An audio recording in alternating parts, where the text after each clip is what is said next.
So hello everyone and welcome to a new video. So I hope you all are doing well. So आज का जो topic है वो है how to study business law in CA foundation. So CA foundation में जो भी नए नए बच्चे आते हैं उनको बिजनेस लॉ में स्पेसिफिकली बहुत ज्यादा प्रॉब्लम होती है, क्योंकि वो सब्जेक्ट कभी पढ़ा नहीं होता है एंड उसकी लैंग्वेज भी थोड़ी सी टफ होती है एंड इतने सारे सेक्शंस देख लेते हैं तो थोड़ा सा डर भी जाते हैं एंड कैसे लिखना है उसमें भी बहुत ज्यादा प्रॉब्लम आती है। सो आज हम उसी बारे में बात करेंगे एंड ट्राई करेंगे कि इस इशू को सॉल्व कर पाए। So without further ado, let's start the video.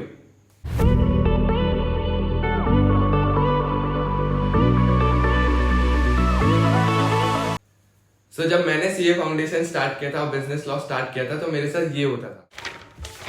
सो मेरा ये चैप्टर भी हो गया, ये चैप्टर भी हो गया और ये वाला सेक्शन भी पढ़ लिया और ये वाला केस लॉ भी याद कर लिया।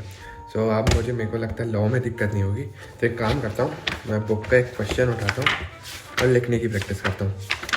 सो ये वाला क्वेश्चन थोड़ा टफ लग रहा है, ये वाला करता हूँ, ये वाला।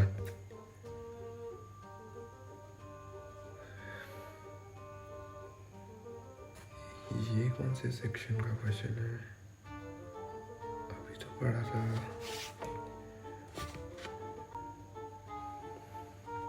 अच्छा हाँ,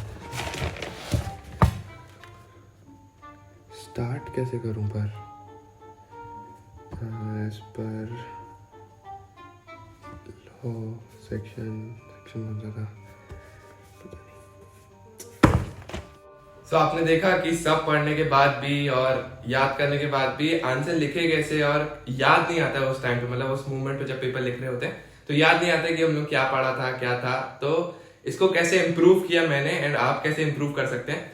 तो जैसे आपकी अभी क्लासेस चल रही होंगी, सो क्लासेस में जैसे जो भी आपका टॉपिक दिन में पढ़ाया या सुबह पढ़ाया, सो जो टॉपिक आपको पढ़ाया आप रात को सोने से पहले 1-8 घंटा निकालें, उसका रिवीजन करें, यानी उस पर्टिकुलर टॉपिक को रिवाइज करें एंड खुद को पढ़ाने का ट्राई करें। यानी कि जैसे आपने इंडियन कॉन्ट्रैक्ट एक्ट का कोई सेक्शन पढ़ा, ठीक है, सुबह क्लासेस में पढ़ाया एंड रात में जाके आप वही सेक्शन खुद को पढ़ाने की कोशिश कीजिए कि इस सेक्शन में ये था और ये पढ़ा था, मतलब खुद ही फ्लो चार्ट के द्वारा या फिर किसी भी वे से आप उसको खुद से पढ़ाएं ताकि वो आपको याद होता रहेगा। तो ऐसे आपको चीजें याद होती जाएगी एंड लॉ में डर नहीं लगेगा। सो अब हम लोगों ने याद भी कर लिया, समझ में आ गया, लेकिन अब दिक्कत आती है कि उसको लिखे कैसे। सो उसके लिए आप क्या कर सकते हैं, आपको सबसे ज्यादा जो जरूरी है वो है राइटिंग प्रैक्टिस। अब राइटिंग प्रैक्टिस क्यों जरूरी है मैं आपको दिखाता हूँ कि मैंने क्या किया था। ये पहली कॉपी है इंडियन कॉन्ट्रैक्ट एक्ट की, ये आंसर 1 से लेके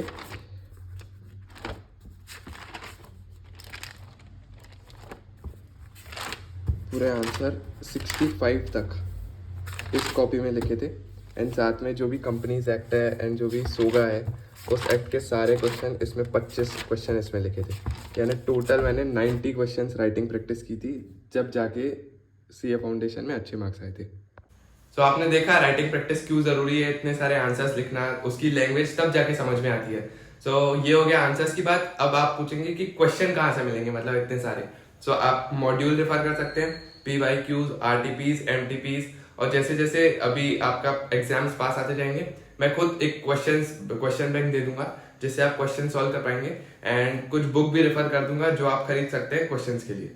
सो आंसर को प्रेजेंट कैसे करना है उन 3 आवर्स में, उसके लिए मैंने एक वीडियो बनाई थी कि how to present theory papers in CA exams, तो उसकी लिंक मैं यहाँ पे डाल दूंगा आई बटन में। सो आप वो देख लीजिएगा कि आंसर्स को कैसे प्रेजेंट करना है, बहुत अच्छी वीडियो है। उसमें मैंने पूरे 4 पॉइंट्स बताए थे कि आपको आंसर को कैसे बाइफरकेट करना है। सो वो आपके लिए बहुत ज्यादा हेल्पफुल होगी। तो नेक्स्ट इंपॉर्टेंट चीज जो आपको बहुत ज्यादा हेल्पफुल हो सकती है वो है ये सेक्शन बेस्ड रिवीजन का चार्ट, जिसमें सारे जो भी चैप्टर्स हैं, Indian contract act, sales of goods act, companies act, LLP act, partnership act, उस सब के सारे सेक्शंस लिखे हुए हैं एंड कुछ सेक्शंस में तो कुछ इंपॉर्टेंट चीजें भी लिखी हुई है, यानी जो क्वेश्चन बहुत बार आते हैं उस सेक्शन से रिलेटेड वो क्वेश्चन की डिटेल्स भी दी हुई है।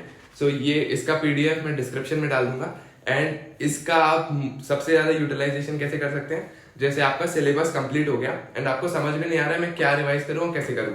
आप जैसे इंडियन कॉन्ट्रैक्ट एक्ट आपने उठाया, उसमें 75 सेक्शंस है, आप क्या कीजिए कोई भी रैंडम, मतलब गूगल में रैंडम नंबर सर्च कीजिए 1 to 75 एंड जो नंबर आएगा उस नंबर का सेक्शन आप रिवाइज कर दीजिए। तो ऐसे क्या होगा, आप रैंडमली सेक्शन याद करते रहेंगे तो वो आपको समझ में आएगा कि मेरे को कौन सी चीजें बन रही है, मतलब पहले सेक्शन आए तो खुद से रिकॉल करने की कोशिश करना इसमें क्या था, फिर जाके बुक से चेक करना कि वो सेक्शन मुझे बन रहा है कि नहीं बन रहा है, एंड उसको अच्छे से रिवाइज कर लेना। सो ये आपके लिए बहुत ज्यादा हेल्पफुल होगा।